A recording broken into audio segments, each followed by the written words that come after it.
আসসালামু আলাইকুম। Suzuki Gixxer SF bike আমরা ওয়াশ করার পর চেন যে সাউন্ড করে, অর্থাৎ বৃষ্টিতে বাইক রাইড করার পর সাউন্ড করে বা ওয়াশ করার পর সাউন্ড করে, যার কারণে আমরা চেন লুপ নিয়ে আসলাম। আসলে চেন লুপটা আমরা কোথায় ব্যবহার করবো আমি আজকে আপনাদেরকে দেখাবো। দেখুন, সামনে এই জায়গাটা খুলে নেবেন। আপনারা যে কোনো ওয়ার্কশপে যাবেন, আর না হলে একটা কি কিনে নেবেন। দেখেন এখান থেকে কি বাইরে টুকরা, এগুলোই সাউন্ড করে বেশি, যেহেতু চেনের সাথে বাড়ি লাগে তাকে এগুলোই সাউন্ড করে এখানে থাকে। দেখেন যেহেতু খোলা, যার কারণে আমরা বাইকটি ওয়াশ করে নিলাম, যার কারণে এখানে ময়লা নাই বলে চলে।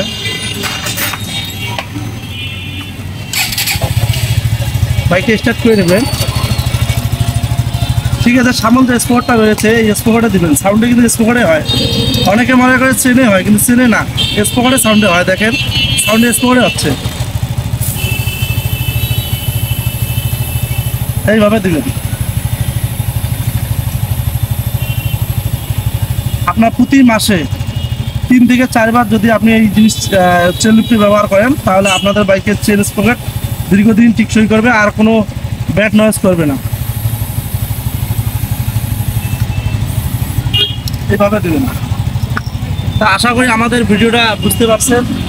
আপনাদের যে সকল বাইকগুলো আছে চেন কভার ছাড়া, এগুলোর মধ্যে অনেক ধরনের ইটের টুকরা বা ময়লা যা সামনে জমা হয়, আপনারা প্রতি 10 দিন বা 15 দিন পর পর এই জিনিসটা পুরো পরিষ্কার করে নেবেন, আর এরকম করে চেন লুপগুলো দেবেন। তাহলে আপনাদের বাইকের চেন স্পোকেট দীর্ঘদিন ভালো থাকবে, আর বাইকটা অনেক ফ্রি মনে হবে।